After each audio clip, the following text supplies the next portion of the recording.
ಶ್ರೀ ಗುರುಭ್ಯೋ ನಮಃ. ಸದ್ಗುರು ಶ್ರೀ ಸಾಯಿದೇವಾಯ ನಮಃ. ಕನ್ನಡ ನಾಡಿನ ಸಮಸ್ತ ವೀಕ್ಷಕರಿಗೆ ನಮ್ಮ ಈ ಒಂದು ಸನ್ಮಾರ್ಗ ಚಾನಲ್ಗೆ ಸ್ವಾಗತ. ಇವತ್ತಿನ ಈ ಒಂದು ವಿಡಿಯೋದಲ್ಲಿ ನಾನು ನಿಮಗೆ ಮೇಷರಾಶಿಯವರ ಡಿಸೆಂಬರ್ ತಿಂಗಳ ಸಂಪೂರ್ಣ ಮಾಸ ಭವಿಷ್ಯವನ್ನು ತಿಳಿಸ್ಕೊಡ್ತೇನೆ. ಮೇಷರಾಶಿಯವರಿಗೆ ಡಿಸೆಂಬರ್ ತಿಂಗಳಲ್ಲಿ ಯಾವ ರೀತಿ ಆಗು ಹೋಗುಗಳಿದೆ, ಯಾವ ರೀತಿ ಪಾಸಿಟಿವ್ ಮತ್ತು ನೆಗೆಟಿವ್ಗಳಿದೆ, ಅದನ್ನು ಈ ಒಂದು ವಿಡಿಯೋದಲ್ಲಿ ತಿಳಿಸ್ಕೊಡ್ತೀನಿ. ಅದಕ್ಕಿಂತ ಮುಂಚೆ ನಮ್ಮ ಈ ಒಂದು ಚಾನಲ್ನ ಲೈಕ್ ಮಾಡಿ ಮತ್ತು ಸಬ್ಸ್ಕ್ರೈಬ್ ಮಾಡ್ಕೊಳ್ಳಿ. ಮೇಷರಾಶಿಯವರ ಗುಣಲಕ್ಷಣ ಯಾವ ರೀತಿ ಇರುತ್ತಪ್ಪ ಅಂತಂದರೆ, ಅವರ ಒಂದು ಸ್ವಭಾವ ನೈಜ ಸ್ವಭಾವ, ಕಪಟ ಇಲ್ಲದ ವ್ಯಕ್ತಿಗಳಾಗಿರ್ತಾರೆ. ಜೊತೆಗೆ ಇವರ ಒಂದು ಮಾತು ಇನ್ನೊಬ್ಬರಿಗೆ ಚುಚ್ಚುವಂಥ ವ್ಯವಸ್ಥೆ, ಅಂದರೆ ನೇರ ನುಡಿ ನಿಷ್ಠುರವಾದಿ ಆಗಿರುವಂಥ ವ್ಯಕ್ತಿತ್ವ ಇವ್ರದ್ದಾಗಿರುತ್ತೆ. ಹಾಗಾಗಿ ಇವ್ರಿಗೆ ಸ್ವಲ್ಪ ನಿಷ್ಠುರತೆ ವ್ಯವಸ್ಥೆ ಇರ್ತಕ್ಕಂಥ ಒಂದು ಸಂಭವ ಈ ತಿಂಗಳಲ್ಲಿ ಹೆಚ್ಚಾಗಿದೆ. ವೃತ್ತಿ ಮತ್ತು ವ್ಯವಹಾರ ನೋಡೋದಾದರೆ, ಮೇಷರಾಶಿಯವರಿಗೆ ವೃತ್ತಿ ಜೀವನದಲ್ಲಿ ಆಗ್ತಕ್ಕಂತಹ ಏರಿಳಿತಗಳು ಈ ತಿಂಗಳು ಸ್ವಲ್ಪ ಕಡಿಮೆ ಆಗಲಿಕ್ಕಿದೆ. ವ್ಯವಹಾರದಲ್ಲಿ ಯಾವುದಾದ್ರೂ ಒಂದು ಸಮಸ್ಯೆಗಳಿದ್ದರೆ, ಹಿಂದೆ ಇದ್ದಂಥ ಒಂದು ಬ್ಯಾಲೆನ್ಸ್ ಅಮೌಂಟ್ ಯಾವುದು ಬರೋದಿದ್ದರೆ, ಅಥವಾ ಮಾಡ್ತಕ್ಕಂಥ ವ್ಯವಹಾರದಲ್ಲಿ ತುಂಬ ಕಿರಿಕಿರಿಗಳು ಈ ಥರ ಆಗೋದಿದ್ದರೆ ಈ ತಿಂಗಳೆಲ್ಲ ಸಾಲ್ವ್ ಆಗುತ್ತೆ. ವ್ಯವಹಾರದಲ್ಲಿ ಮತ್ತು ವೃತ್ತಿಯಲ್ಲಿ ಈ ತಿಂಗಳಲ್ಲಿ ಮೇಷರಾಶಿಯವರಿಗೆ ಒಂದು ಸುಧಾರಣೆಯನ್ನು ಕಾಣಲಿಕ್ಕಿದ್ದೀರಾ.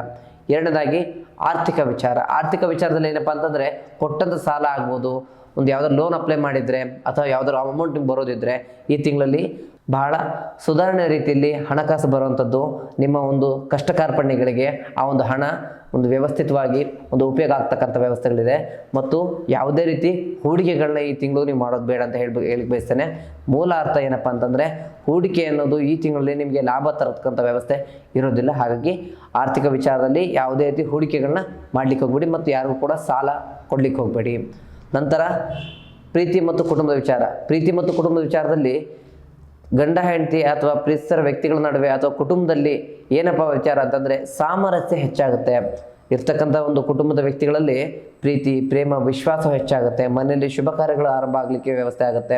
ನಂತರ ಕುಟುಂಬದಲ್ಲಿ ಒಂದು ಶುಭ ಕಾರ್ಯಕ್ರಮಗಳಾಗ್ಬೋದು, ಶುಭ ವಿಚಾರಗಳಾಗ್ಬೋದು, ಮತ್ತು ನಿಮ್ಮ ಮನೆಯಲ್ಲಿ ಇರ್ತಕ್ಕಂಥ ಮಕ್ಕಳ ಎಜುಕೇಷನಲ್ಲಿ ಮತ್ತು ಇರ್ತಕ್ಕಂಥ ವ್ಯಕ್ತಿಗಳ ಒಂದು ಆರೋಗ್ಯದಲ್ಲಿ ಸುಧಾರಣೆ ಕಂಡು ಮನೆಯಲ್ಲಿ ಒಂದು ಹೊಸ ಚೈತನ್ಯ, ಹೊಸ ಹುರುಪು, ಹೊಸ ಒಂದು ನಗು ಈ ತಿಂಗಳಲ್ಲಿ ನಿಮಗೆ ಲಭಿಸುತ್ತೆ.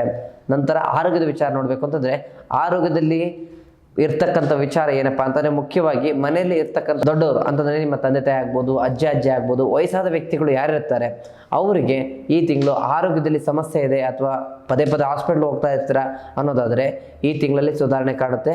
ಆರೋಗ್ಯದಲ್ಲಿ ಸಮಸ್ಯೆಗಳು ನಿವಾರಣೆ ಆಗುತ್ತೆ. ನಂತರವಾಗಿ ಈ ಎಲ್ಲ ವ್ಯವಸ್ಥೆಗಳಿಂದನೂ ಕೂಡ ಇರ್ತಕ್ಕಂಥ ಒಂದು ಮೂಲ ವಿಚಾರ ಇನ್ನೂ ಒಳ್ಳೇದಾಗಬೇಕು ಗುರುಗಳೇ, ಏನೂ ನೆಗೆಟಿವ್ ಆಗಬಾರ್ದು ಅನ್ನೋದು ವಿಚಾರ. ಆದರೆ ಯಾಕಂದರೆ ನಿಮ್ಮ ನುಡಿ ನೇರ ನುಡಿ ಆಗಿರೋದ್ರಿಂದ ಸ್ವಲ್ಪ ವೈಷಮ್ಯ ಕಟ್ಕೊಳ್ಳೋದು ಜಾಸ್ತಿ ಆಗಿರುತ್ತೆ. ಹಾಗಾಗಿ ಆ ವೈಷಮ್ಯ ಇರಬಾರ್ದು, ಯಾರ ದೃಷ್ಟಿಗೂ ನೀವು ಬೀಳಬಾರ್ದು ಅನ್ನೋದಾದರೆ ಪ್ರತಿ ಶುಕ್ರವಾರ ತಾಯಿ ಚಾಮುಂಡೇಶ್ವರಿ ದೇವಸ್ಥಾನಕ್ಕೆ ಅಥವಾ ನವದುರ್ಗಿಯರ ಯಾವುದಾದ್ರೂ ಒಂದು ಅವತಾರದಲ್ಲಿ ಇರ್ತಕ್ಕಂಥ ದೇವಸ್ಥಾನಕ್ಕೆ ಹೋಗಿ ನೀವು 5 ರೀತಿಯ ನಿಂಬೆಹಣ್ಣನ್ನು ಅಥವಾ 5 ನಿಂಬೆಹಣ್ಣನ್ನು ಕೊಟ್ಟು ಕುಂಕುಮಾರ್ಚನೆ ಮಾಡಿಸ್ಕೊಂಡು ಮನೆಯಲ್ಲಿ ಬಂದು ಅದನ್ನು ಇಟ್ಟು ಪೂಜೆ ಮಾಡೋದ್ರಿಂದ ನಿಮ್ಮ ಸಕಲ ಸಮಸ್ಯೆಗಳು ಕೂಡ ನಿವಾರಣೆ ಆಗುತ್ತೆ. ಯಾವುದೇ ಸಮಸ್ಯೆಗಳು ಬರೋಲ್ಲ ಅಂತ ಹೇಳಲಿಕ್ಕೆ ಬಯಸ್ತೇನೆ. ಒಟ್ಟಾರೆಯಾಗಿ ಇದಾಗಿತ್ತು ಮೇಷರಾಶಿಯವರ ಡಿಸೆಂಬರ್ ತಿಂಗಳ ಸಂಪೂರ್ಣ ಮಾಸ ಭವಿಷ್ಯ. ಮುಂದಿನ ವಿಡಿಯೋದಲ್ಲಿ ಸಿಗೋಣ. ಅಲ್ಲಿವರೆಗೂ ನಮ್ಮ ವಿಡಿಯೋ ನೋಡ್ತಾ ಇರಿ. ಧನ್ಯವಾದ.